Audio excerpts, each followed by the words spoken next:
Hello, everybody, and welcome into another Prospect Corner here presented by the Hockey Writers. I'm your host, Matthew Zator, once again joined in by my co-host, Peter Baracchini and Devin Little. Also excited to be joined by Brock Otten, who's the Director of Scouting for McKeen's Hockey and OHL Prospect coverage for OHL Prospects. Thanks, Brock, for coming on the show. Yeah, thanks for having me. Yeah, so we're going to be talking OHL, he's basically specializes in that. So we're going to be talking OHL for the 2022 draft. But before we get started, this week's show is brought to you by the Hockey Writers Sports Betting Guide, brand new source for daily sports betting odds, lines, props, and futures, as well as some daily fantasy strategies and analysis. Make sure you're following THW Bets on Twitter and Facebook to the latest on sports betting. Also, if you decide to bet, please do so responsibly. And if you or anyone you know has a problem with gambling, please check out the resources we have in the description below. All right, let's get going on this and start with the OHL players that are in this draft, starting with our most number one pick, Shane Wright. But there is some debate of why that he is the overall number one overall pick consensus overall pick and first overall. He is very successful. He's a very good two-way center, probably one of the best in this draft. But there are some people who say, well, he shouldn't be first overall. There's a lot of guys that could be better. Brock, we'll start with you. Why is there so much discussion around that he's not the consensus first overall pick in this draft? Well, I think you got to look at it in the sense that the expectations for Wright coming into this season were sky high, right? He had basically dominated the U18s in Texas, helping Canada win gold. Coming into this year, the expectation was he was going to challenge for the scoring title in the OHL. The Kingston Frontenacs were going to be one of the better teams in the OHL. And, that didn't really happen. Wright kind of started off slow. We picked it up around midseason, didn't finish incredibly strong either. Kingston didn't have as good a season as many expected them to.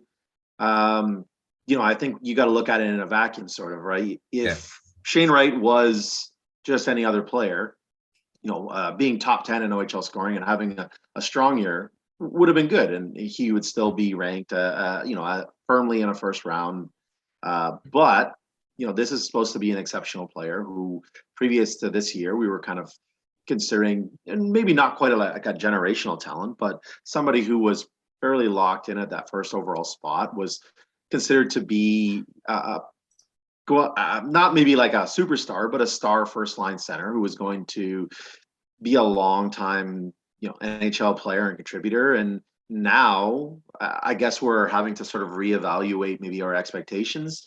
And whenever you're doing that, I guess it's never really a great sign. And that's sort of where the criticisms have come from. Yeah. So, I mean, he's not a generational player. And I think that word gets thrown around a lot. And because we've been spoiled with so many great first overall picks over the years, Connor McDavid, Austin Matthews, and everyone that comes up, we're like expecting, okay, they're going to jump into the NHL and be a dominant player, but that's not always the case. Peter, what do you think about Shane Wright? We've talked about him a lot on this show, with him being the first overall pick, guys kind of pushing him there. What do you think about Wright and why he's such a polarizing prospect in this draft? Yeah, you just mentioned it too. We've been kind of spoiled with Connor McDavid, Austin Matthews, and even compared to like other, players granted exceptional status. Joe Veleno hasn't quite panned out as well as we had thought. Sorry, Devin. No arguments. Aaron Ekblad, solid, took a while to come into his own, but he's a solid top tier defenseman for the Florida Panthers right now. And the hope is that Shane Wright can do the same thing as its dominant two-way centerman that has the ability both defensively and offensively. And, there was a lot of criticism or, critique to his game, how maybe he didn't have the dominant factor at the beginning. But you just have to look at what he did in the second half and how he was able to rise to the occasion. That to me is a sticking point that he can, not necessarily when he puts his mind to it, but when he gets the opportunity to rise and when he's able to turn on the jets and be an offensive dynamo, he's going to be that offensive dynamo. And I think that, despite the fact that there is talk about maybe Juraj Slafkovsky pushing him for that first overall spot, I don't think that's going to happen, but he can make a case for two. Shane Wright is still going to be the number one guy for me. And, it's hard to come by a dominant two-way centerman of his skill and caliber. And when he already has the IQ and the awareness, that's stuff you can't teach, and he already has a smart. So that to me is a reason why he should still be first. Yeah, like he's pretty close to NHL ready, and we'll see if he does play in the NHL this year when he gets drafted. But Devin, finishing this off, we think about Shane Wright, why he's been a polarizing prospect this year in the draft. Well, I had to look into this a little bit because it reminded me of this situation. But going back to the 2013 draft, similar situation popped up with Nathan McKinnon. He was kind of the consensus guy for most of that draft. And then as we got closer and closer to the actual draft, by the time Central Scouting put out their final rankings, Seth Jones ranked ahead of Nathan McKinnon. Yeah. Mm-hmm. And fast forward to today, and Nathan McKinnon's one of the best players in the world, and he did go first overall. Now, I'm not saying Shane Wright's going to be Nathan McKinnon. I think they're wildly different players, but that just goes to show that these things can happen. If you don't have it's kind of like what Brock said, where it's expectations versus results. And if the results don't match the expectations, you're going to start, questions start to pop up, whether they're deserve it or not. Yeah. So at the end of the day, I'm not concerned because Shane Wright's a great prospect. And I think that if the Canadians do elect to make him first overall, they're going to get a hell of a player. Yeah, I think just to add to that, I think one of the big things that's frustrated scouts this year, especially the ones that I've talked to, is that Wright really changed his approach this year, sometimes not for the better.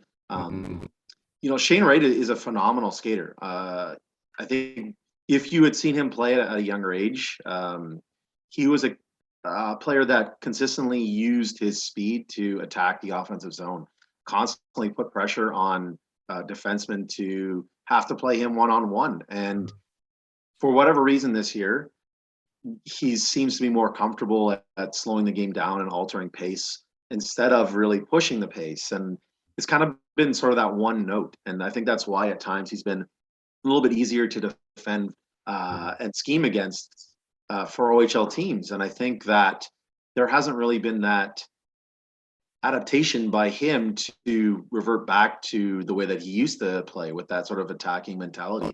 I think overall sort of the physical intensity level hasn't been as high as we'd normally seen it too. So I think it's left people wondering, why this has happened. And I think that's sort of the big thing that's sort of the big question, I think, going into the future is, can Wright sort of refine the confidence to play with pace and play with, he was never a physical beast. He's not Mason McTavish, right?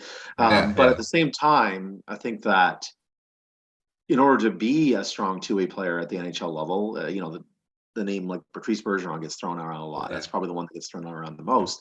Patrice Bergeron isn't somebody who you would consider a top-tier physical player, but he is physically intense. And I think that that's going to have to increase for Wright. But at the same time, none of the prospects at the top of this draft are slam dunks. I don't think that there's anybody that you would say is a slam dunk to be a star, let alone a superstar. And I think that teams are going to have to really do their due diligence and figure out, where they're going to put their eggs. And for me, I agree with Peter, and I think that it would still be right. But I do understand why people would have Slavkovsky or Cooley or Nemec or Jiricek or any of them ahead of Wright at this point. I do get it. Just still a personal preference for me, and maybe it's my regional bias and knowing Wright and seeing him play from a young age. But at the same time, I do think that he can really turn things around. Yeah, and I think also the player development side of it too, like when he gets into an NHL franchise, of how they deal with them and how they develop with them, what player they want to kind of form. So I think that'll all depend on what team gets him, on what stuff they refine and what stuff they kind of want him to do. Because I think, you draft a guy and they have all these tools, but then you get into the development side and guys kind of, coaches and other players kind of help form different parts of their game. So, I think development, like I've said in the past, development is just so much. I think it's bigger than the selection. And absolutely. Some players just don't thrive in certain systems. Other ones do. So I think development is going to be a huge thing of how he actually develops it when he's in his prime. Definitely. Yeah. So looking into that's going from forward to defense and talk about one of the top guys on defense, Pavel Mintyukov. He is arguably the top defender, but Brock, we'll start with Peter, we'll start with you. Peter, we'll start with you on this one. Is he the top defender to come out of the OHL this year? I mean, there's so many that are in the dub. I mean, there's quite a few in the WHL coming out, but Mintyukov is he the top guy in the OHL? Yeah, you'd have to think that, and it was always going to be a battle between him and Ty Nelson. You going to go with the 6 foot power skating, physical defender in Mintyukov, or the undersized type of defender in Ty Nelson who could still play a physical game? But I think that edge has been given to Mintyukov, given his ability to adapt and change his play style throughout the season. I mean, at the beginning, his defensive game was a little bit raw. Obviously, he had the ability to take charge of an attack and get it on the forecheck and lead a rush. But I throughout the season, he's done a better job at picking his spots, going up, not even pinching so much, but engaging in board battles, knowing when to back off. I think he's adapted well and learned to play that two-way style instead of just attack. So I think that you have to look at, and the production that he had this year is just fantastic, especially considering that, there was no season last year. He probably would have played then. The way I just looked at the steps in the development that he had this season, and it showed that, he's been in that top 10 range in North American players for a reason, and it's definitely showing. And again, it was between him and Nelson at the beginning. Yeah. I think it's just a runaway from Mintyukov.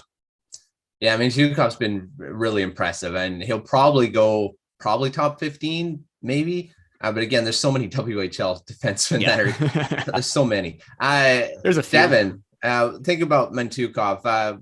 Why is he kind of rose to the top of the defenders in the OHL over like Peter said, Ty Nelson? What do you think about Mintyukov? Well, when I watch Mintyukov play, I see a lot of similarities with Owen Power, which he was the top pick in last year's draft. So, if a player's kind of cut from the same cloth, you can imagine he'd be rising up the rankings.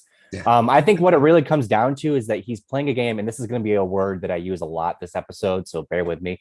But I think he's playing more and more of a projectable game. I think he's activating in the offensive zone in a way that, you can see him doing in the NHL. He's got the big frame, so he's not going to be like, or at least he shouldn't be overpowered by some of the bigger guys in the NHL. And he's developing his 200-foot game. He's just as effective in the defensive zone as he is when it comes to like pushing the play. Again, all these things kind of sound similar to what people were saying about Owen Power last year. So he's almost like one of those defensemen. The dog doesn't like that comparison. But no, when it all comes down to it, you've got a defenseman that almost is like a power forward in the offensive zone, and that is kind of an attractive thing to have because just look at like Brent Burns. So. Yeah. So at risk of my dog going off some more, I'll cut it off there. Not a fan of Mintyukov, I guess. Yeah. Brock, you've probably seen Mintyukov a lot this season covering the OHL. What do you think about his game? Why he's kind of risen to the top of the defenders in the OHL this year? Yeah, I think Devin really hit the nail on the head when he said projectable. And I think when you look at Mintyukov, you've got a player who has a completely blank canvas. You've got a really solid all-around skill set, but the application of that skill set is very inconsistent at this point. I think he's still learning when to pick his spots to activate. I think he's learning how to play in defensive zone coverage and when to be aggressive. And I think that there are times where he just looks very unsure of himself in terms of his decision making. So is that an awareness IQ issue, or is this a player who's still sort of adjusting to playing in North America for the first time? And I think it's easy to forget that Mintyukov did not play last year, along with many of the other OHL players. So yes, he is a late birthday as an 03, but from a developmental standpoint, this is a very, very raw player. And I think that, as you said earlier, Matthew, with the word development team, right? The phrase development team. And I think that whoever drafts him is going to have to be very patient. But I think under the proper development program, I think this is a player who could develop into a very good two-way defender, not just a solid offensive defender. I think that the skill set is there for him to develop into a strong defensive presence. And I think that he shows that in flashes. And then there's other times where, he's activating way too early, leaving the zone, basically almost like a forward when his team is still trying to defend the net. And you're wondering what he's doing, right? And there's just moments like that where you're left sort of scratching your head. But then there's other moments in the offensive end where, his creativity and his ability to problem solve is among the best in this draft class, I think. So I think that, when you consider that the upside is extremely significant, that's why I see him being, like you said, definitely a lottery selection, maybe even higher.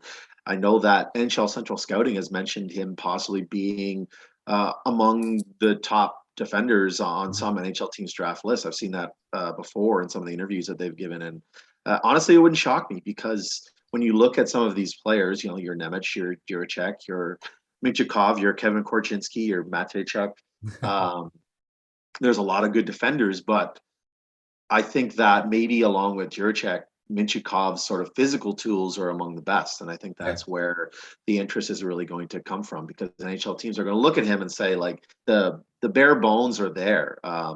What can we do with him, and what's the upside? And I think the upside is there for him to be the best defender in this draft class.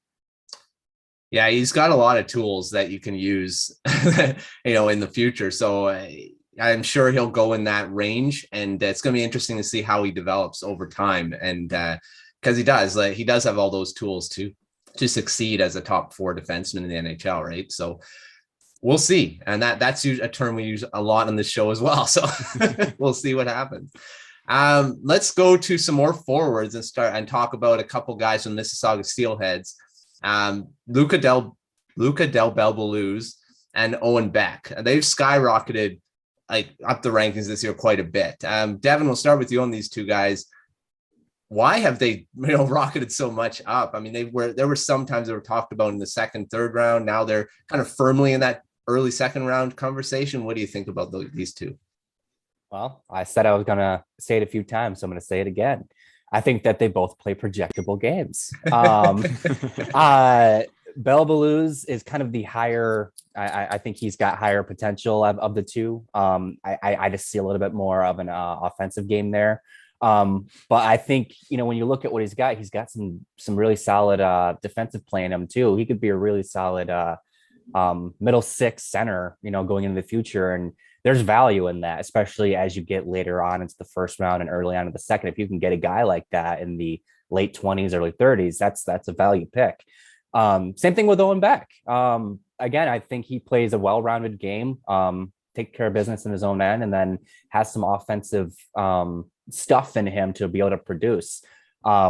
Similar projection for him as Belluz, I think. But like I said, I think I just see a bit more offensive ability with Belluz that maybe makes him, a bit more attractive for our team. But yeah, when it all comes down to it, they just both have NHL habits that when you watch them, you go, all right, he could do that in NHL. He could do that. They're not doing things that you can only do at the junior level. So as you do those things more and more over a season, you realize that it's not just a fluky thing that they do every now and then. It's how they play. And at that point, you can feel comfortable saying, all right, this is something we can develop. This is something that when they reach the NHL level, they're going to be doing that, and they'll be successful at doing so. So all it comes down to is that word. It's projectability. Yeah, well, what I like about both of them there is their work ethic. I mean, absolutely. Yeah, probably that's one of my favorite things to look at, or not favorite, but the things I look at in a prospect is their work ethic. If they have a high work ethic, even if they have things that they could still work on, if they have that work ethic, they'll work on them. I mean, they'll be able to do that, and they'll strive to make themselves better. And that's something that you can't teach. I don't think you can teach work ethic. It's you either have it or you don't. So it's going to be interesting to see how both of them do in the NHL. Who's next here? Brock. We'll talk about these two guys. I mean, you've probably seen them a ton. Why do you think there could be late first rounders now when they were talked about in the second, third round before?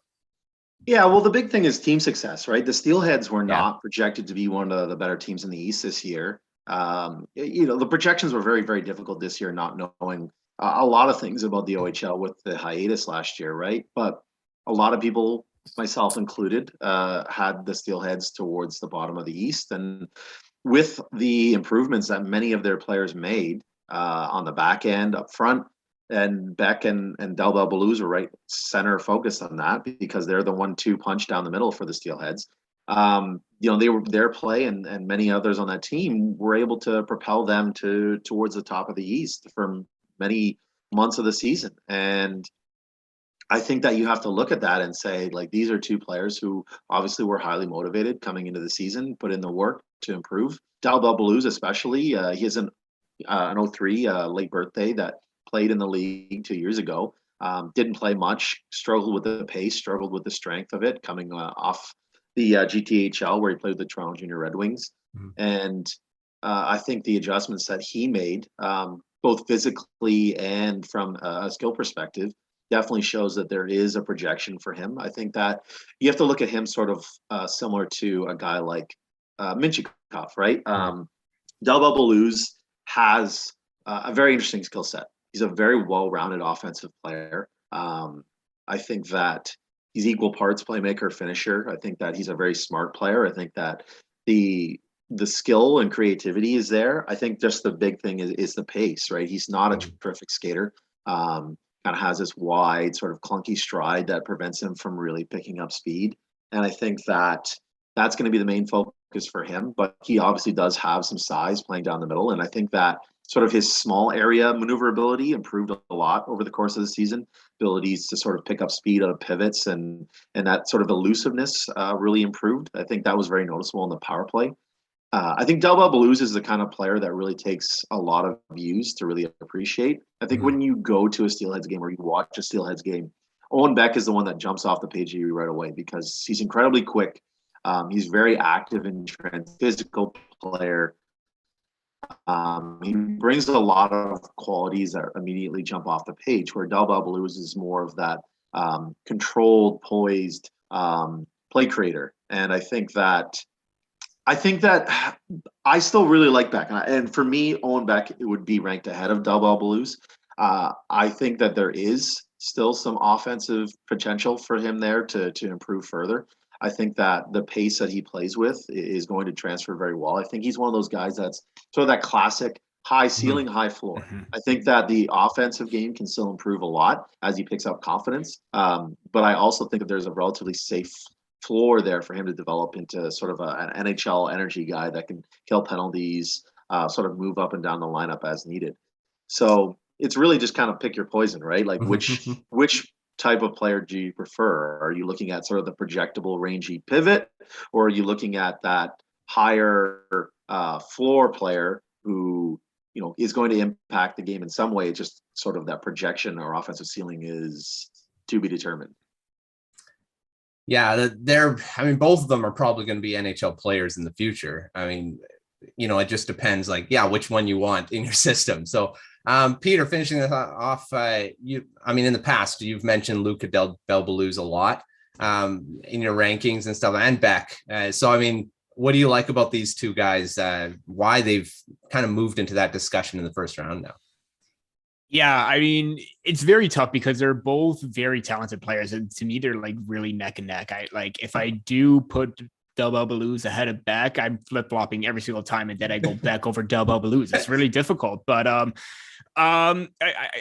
Brock mentioned his ability to maneuver out of tough situations in the corners and everything like that, and I think those first few steps allows him to be a little bit more quick. And even though his mechanics and stride is still a little bit off, that those first few steps has been really great for Belluz in the second half and throughout the rest of the season. And his play down low too is just absolutely phenomenal. And I've seen his shots, it was on display during the OHL Cup. I mentioned that he was in that year when they went toe to toe with Shane Wright, Brennan Othman, Brand Clark, that all-star team against the Domino Flyers. And he was really a big standout in that tournament as well. So that to see that shot, and especially some of them where they were just down on the goal line, it's just absolutely ridiculous how he already has an NHL-like caliber shot at this point is great. Beck, again, similar skill sets, two-way game, great in transition in all three zones. That's the kind of player that I really like. And I want to, if I were a scout, I would want that player on my team right now because he already has the potential. Mm-hmm. I will sometimes maybe his shot selection isn't the best or just games that I've seen. I like him to utilize it a little bit more because he's got good power and accuracy. But again, they're very, very similar, very, comparable players because they both, obviously one is just a little bit taller than the other, but the skill set is there. The strong two-way game, one is just a little bit more offensive. The other plays with more pace. To be honest, you can't go wrong either way. Yeah, for sure. And I mean, like I said, they're both probably going to be, again, projectable NHL players, right? We'll see. Word of the day. Word of the day. If we could blend the two together, they would be perfect. It'd be perfect, Yeah. right? Like, the big thing with Beck is that he needs to learn how to slow the game down, right? Yeah. I feel like it's just a breakneck pace all the time, and at times, like you said, his pass selection, his shot selection isn't always the best. And I think once he sort of learns how to control his speed and use it in a little bit more of a practical way, I think he's going to become a very good, at least offensive junior player. How that projects to the next level, I think, is the $1 million question. Yeah, that's what most prospects. We'll see. Let's talk about a couple other two-way guys, Paul Ludwinski and Bryce McConnell-Barker. Man, these names. Yeah, Bryce McConnell-Barker. Brock, just a question: who has the higher upside between these two guys? For me, it's Ludwinski. I think we just talked about Owen Beck, right? I think Ludwinski is a very similar kind of player. I think the only difference is that he just wasn't given the same sort of responsibility in Kingston this year that Beck was in Mississauga. I think that Ludwinski is a player who also needs to learn how to slow the game down. I think he likes to play at such a feverish pace, and he should, because he's a very high level skater. But at the same time, there's moments where you do have to question some of his choices, especially when he's trying to be aggressive in transition. Turnovers can be an issue, but once he sort of picks up a little bit more strength, and I think once he learns how to utilize his teammates a little bit more, and once his hands sort of catch up to his feet, I think this is a player that's going to have a very projectable skill set for the NHL. I think that there really isn't much to not like about Ludwinski, and I think that his performance down the stretch when he was moving up and down the lineup for Kingston and into the playoffs, I think even though Kingston disappointed in the playoffs, I think Ludwinski was one of their best players actually. Yeah.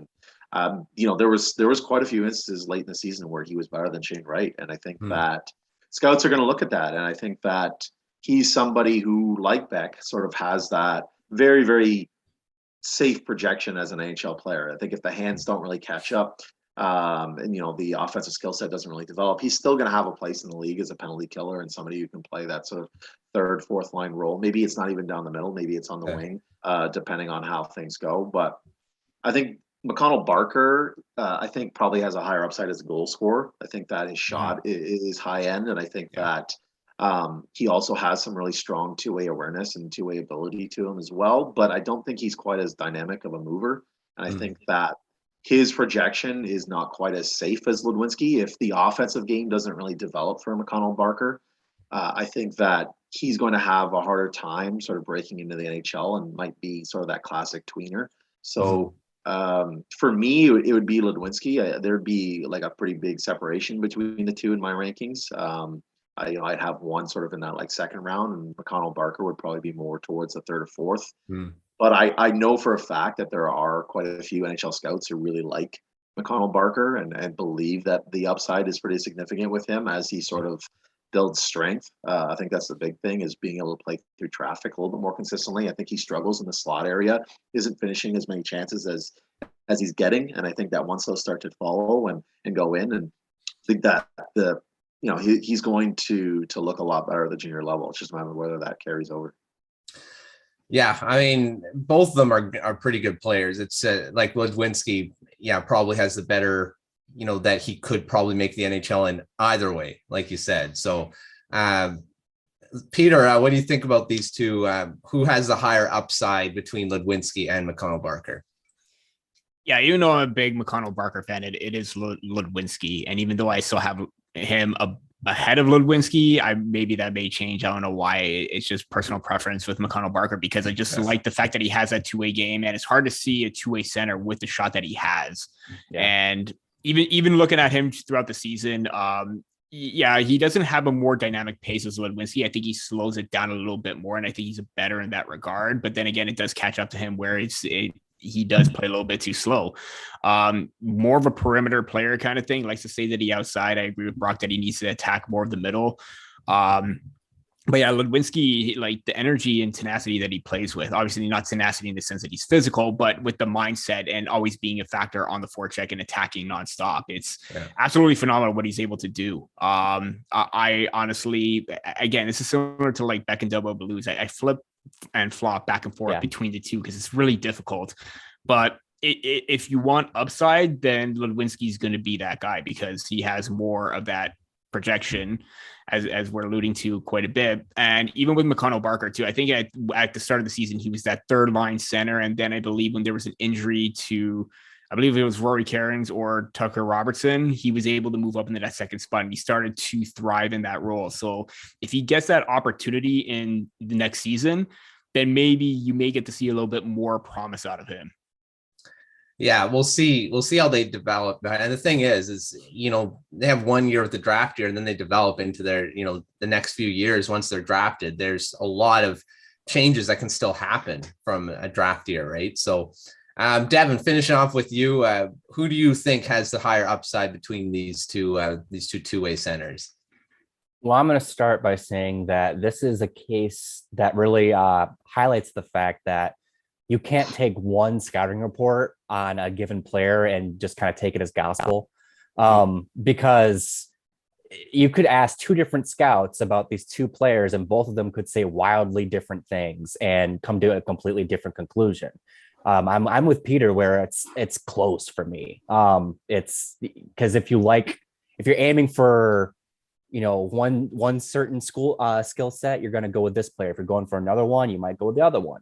I think Ludwinski is the more fun player to watch. Yeah. And this kind of makes me think of like the Korchinski-Matejchuk thing, where Matejchuk's probably the more fun player to watch, but does that make him the better player? Mm-hmm. McConnell-Barker, I love his IQ on the ice. I love the way he thinks. Yeah. And that shot can't be overstated. He's got a great shot. And these are two different things. If you value that on ice IQ, you're going to go McConnell-Barker. Yeah. If you like the explosiveness and what, the overall potential, there's maybe a little bit of boom and bust maybe there with Ludwinski, you're going to go with Ludwinski.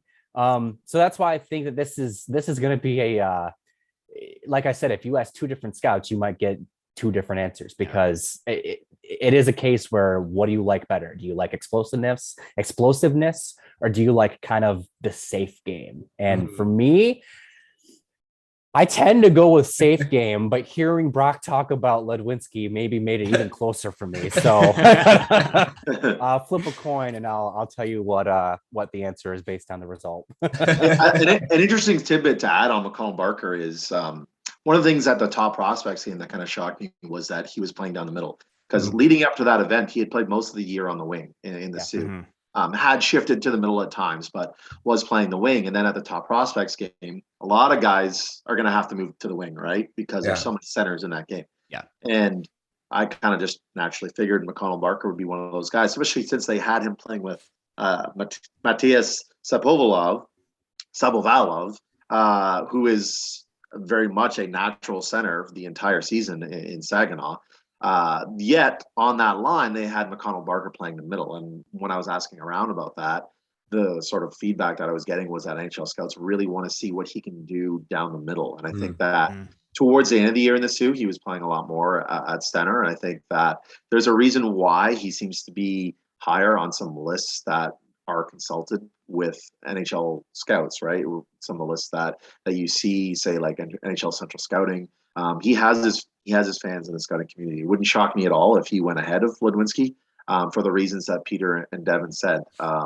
Again, just for me though, I think that there's a little bit better projection with Ludwinski because of the pace that he plays at, and I think that again, maybe there's a bit of bias there too. Ludwinski, admittedly, was probably my favorite player of that OHL draft crop behind Shane Wright when they were selected out of in their priority selection, with Ludwinski playing out of the Toronto Marlies. So, maybe that's bias on my part too.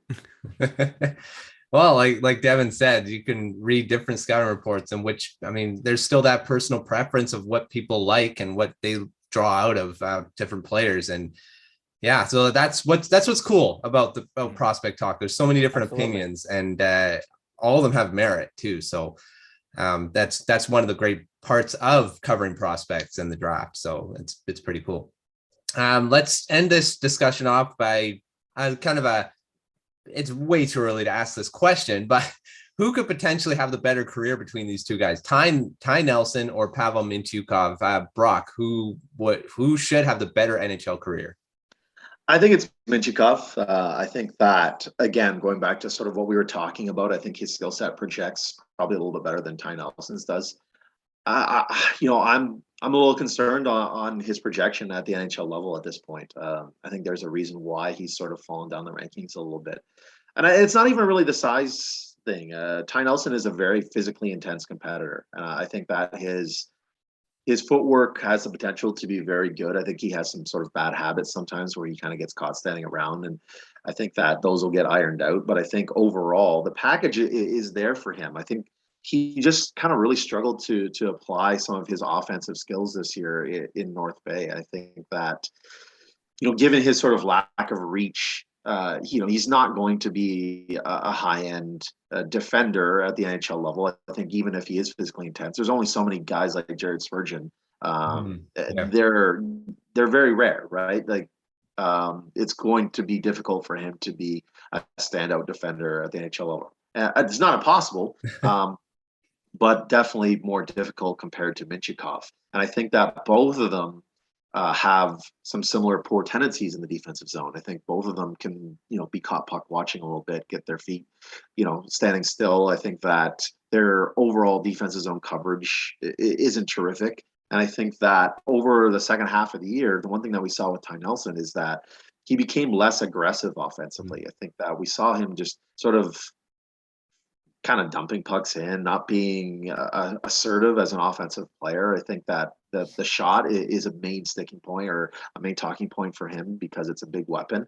But the application of said shot isn't always terrific. Again, I think the mobility there is good, but he doesn't use it to the best of his capability to open up those shooting lanes for himself. And I think that he's got a lot more work to do compared to Mintyukov, even if Mintyukov is sort of that blank canvas that we mentioned earlier. And I think that there's a reason why the two of them have really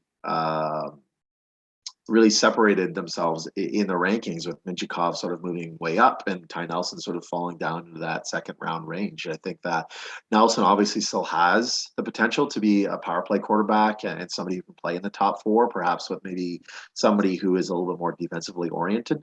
But it wouldn't be close for me at this point. Yeah, I agree. I like I said before, Mintyukov has more those skills that you can round into a really good top four defenseman, and I'm on Mintyukov as having the higher upside too. Not saying that Nelson won't be in the NHL and won't be good, but yeah, I agree. I think Mintyukov's got that. Devin, what do you think between these two guys? Who has the higher upside in the NHL career, or in their NHL career? Yeah, I'm not going to say too much more than what Brock said, because I completely agree that it basically comes down to Nelson just having more to work on, in my opinion. And while I think that they're both great prospects and whoever gets them should be really excited about it, you're just looking at Mintyukov maybe being closer to NHL ready than Nelson and already having some NHL projectability in his game. Whereas, there we go. Here, word of the day. More of that projectability in his game. Whereas Nelson, I mean, you can see what he could do at the NHL level, but he's just got to refine his game a little bit more. So just based on where they're at right now in time, it's got to be Mintyukov, but I wouldn't be surprised if, 5 years down the road, they're a bit closer than where they are right now. Mm-hmm. Peter, are you going to make it before and do a consensus here at Mintyukov, or are you on Ty Nelson train?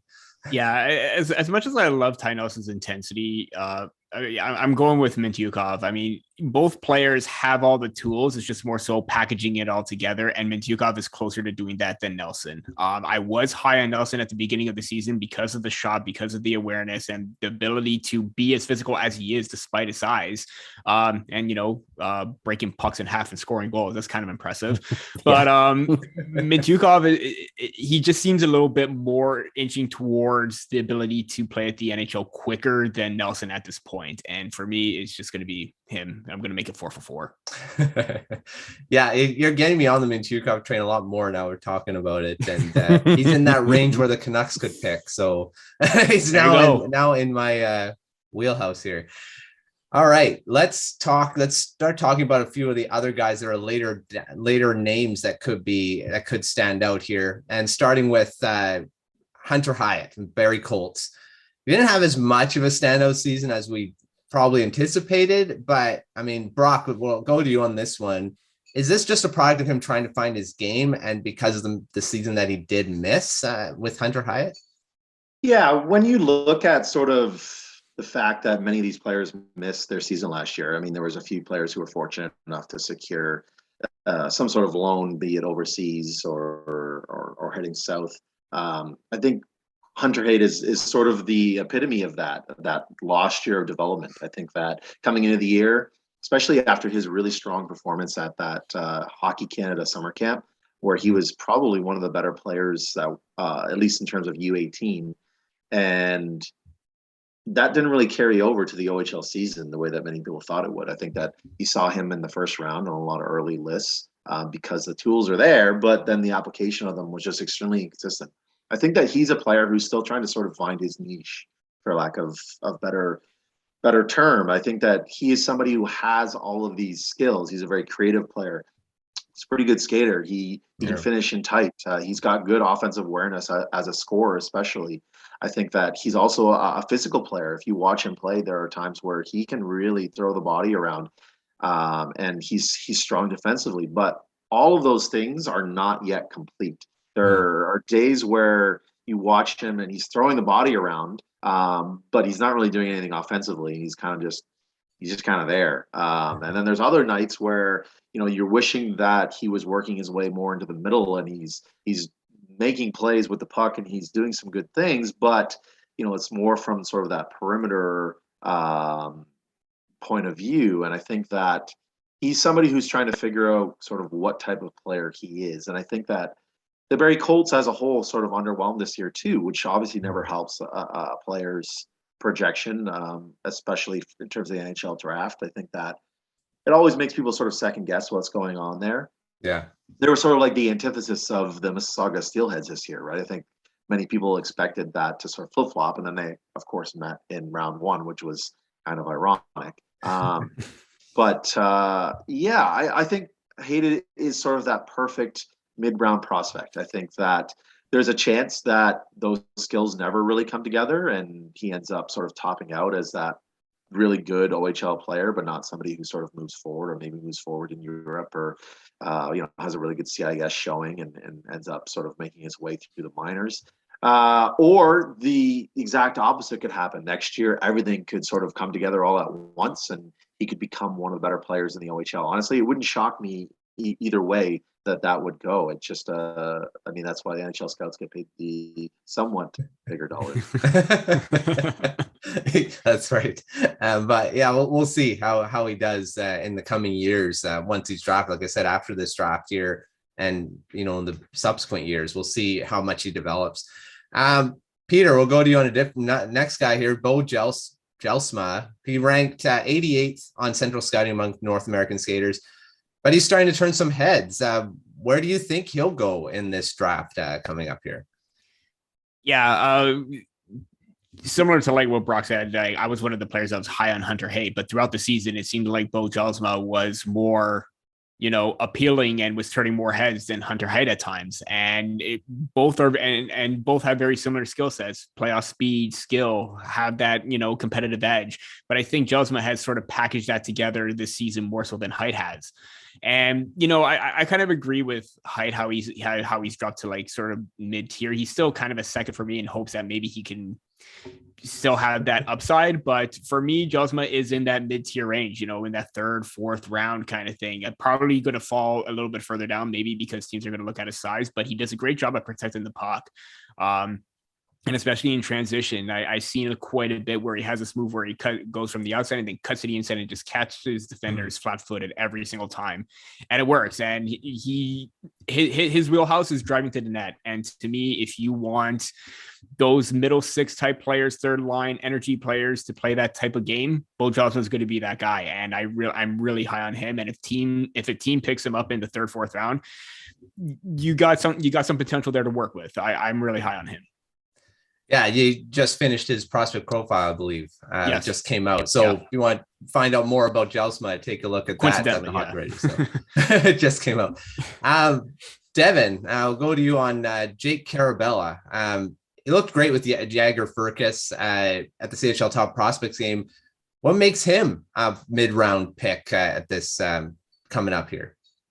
Well, I think it comes down to what he can do in the offensive zone, because he's a very he has great play recognition, whether it's through the neutral zone or in the offensive zone. I think he is a player that can play with skill, and by that I mean if he has somebody to pass to, somebody who can get themselves open, he can find them and get them the puck. I think he's not I would not call him a well-rounded prospect. I think that there's a lot of work for him to do in his own end, and even just, minimizing risk in his game, for lack of better words. But when he is doing the things that he does well, he's making great plays, and he's making his teammates look better because of it. Talking about how he plays off of Jagger Furcus. He's a player that I think he's a good pick in the middle, second, maybe third round, because then there's not pressure on him to be this, outstanding talent. If he becomes something great, then it's all right. That was a good little find. Versus if it was like a first round pick, there's pressure. You got to be something great. So for him to potentially go, in a mid round, I think he could be a nifty little pick for somebody that could end up being a nice little middle six playmaker. Like I said, I think there's still plenty of work for him to do to make him an actual NHL caliber talent, but I do see a lot of tools there that could make him into an offensive talent in the NHL. Mm-hmm.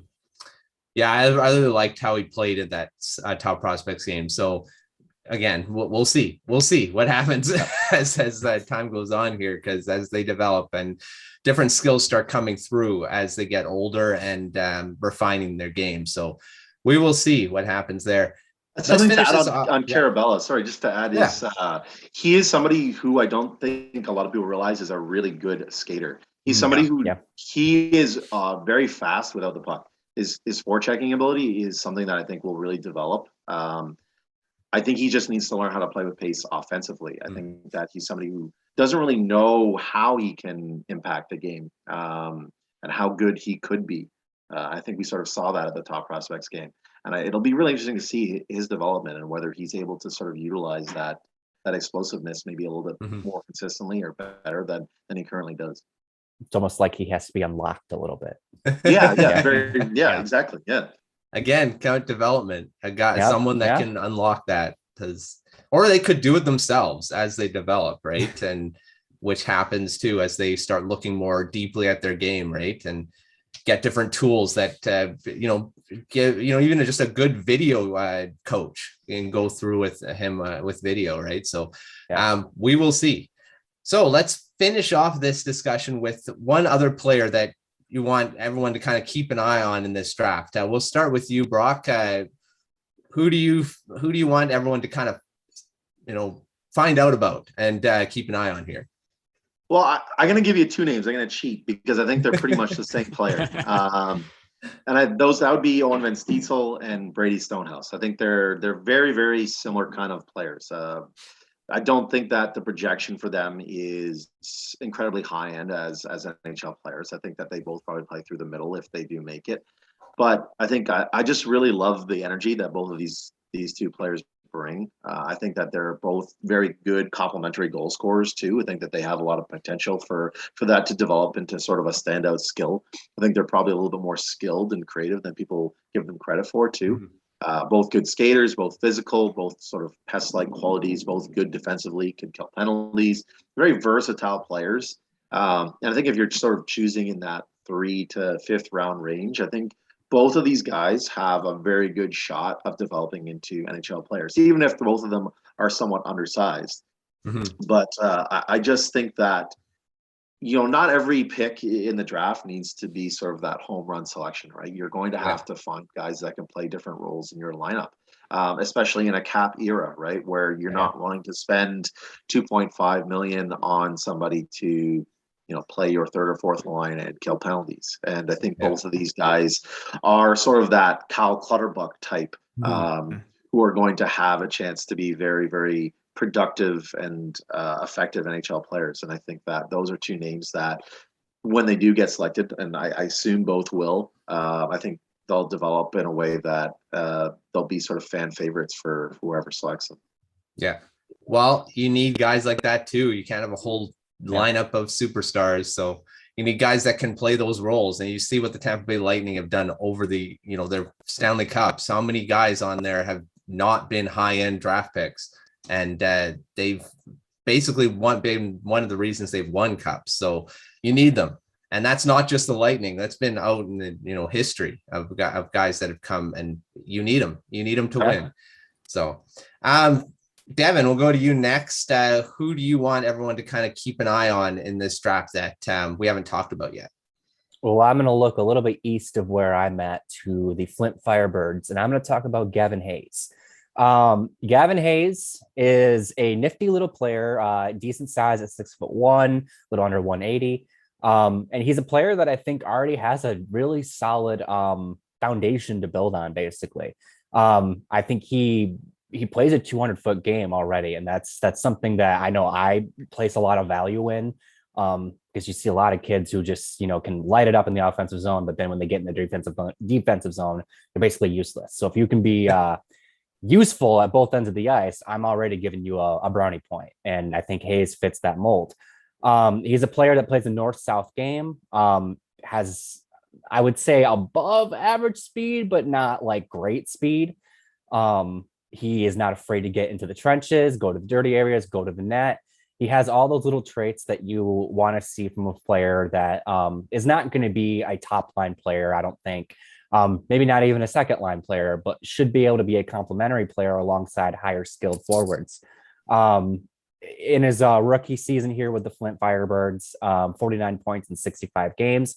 Not too shabby, not anything that's going to like wow you, but also something to, note. And then in the playoffs, 10 points in 12 games. So he's producing, as the pressure builds. And that's what you want to see, at least in my opinion. So this is a player, like I said, off the top here, that has a good foundation. He has good traits. He has good tendencies. Would like to see a bit more explosiveness out of him, just in general in all areas of his game. But I think that could come in time. And, as to go back to that, to the second word of the day, development, if the right team gets a hold of him and can develop him and kind of refine his game in all areas, this could be a nifty little player that comes out of, say, like the 3rd or 4th round. And he's I think he could be in for another, like a kind of a breakout year in the OHL next year. So keep an eye on Gavin Hayes. Yeah, lots of great stuff there for Hayes. So I'm definitely going to keep an eye on him. Peter, who do you have as someone that you want to kind of point out as someone to look at for in the draft here? Staying with the trend of players that can, rise to the occasion in terms of like playoffs or everything like that, I am going to go to the Sudbury Wolves and Kocha Delic. Watching Team Canada at the U18s, there were obviously all the attention was on Connor Bedard and Adam Fantilli. But there weren't a lot of bright spots for Team Canada, but there was one of them in Kocha Delic. And I thought that he did everything so well. He just does the little things. And I like, we talk about attention to detail, whether it's big or small, he does everything or executes extremely well. He isn't afraid to make timely passes, make great reads, get in the lane to block a shot. He can do it all. And I think that he is very fearless. And if you're looking to try and find that type of player who's going to get into the dirty areas, block shots, and do what you need to do in order to win a game, Kocha Delic has that foundation, and he's already showing it right now. He showed it at the UATs. He showed it this season with the Sudbury Wolves. Great production too. 46 points in 65 games. Whether that's going to translate to the next level, we don't know. But you know what? The awareness and the tendencies that he plays with to have a positive impact on a game are there. And I would love to see a team take him in like that 4th, 5th round range.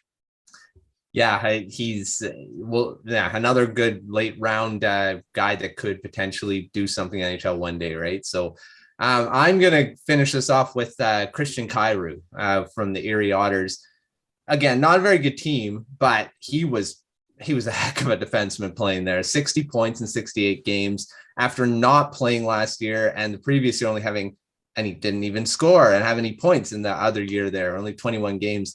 But he burst out with that 60 points.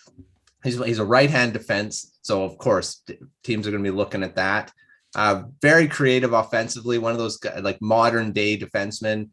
Undersized, 5'11", if that's what you call undersized. Again, most of the time with offensive defensemen, they need work defensively, but he's got that creativity. He knows when to jump up in the rush. He's, like I say, one of those modern-day guys that you just need in the NHL right now. All those buzzwords, high hockey IQ, great skater, has the vision. He's got all the tools to be a high-end offensive defenseman. He's probably not going to be drafted in the first round, maybe mid-second. I've got him rated just at the early second round, but sure, probably turning scouts' heads. And Mark did a great profile on him, so definitely check that out. He covers the Erie Otters all season, so he knows a lot about Christian Kyrou. So definitely keep an eye out for him. He is the brother of Jordan Kyrou, St. Louis Blues. So pretty good player. Really good. So he's been really good in the playoffs here so far. So if his brother can do a little bit, as a defenseman, as good as he is, be pretty good for whoever gets him.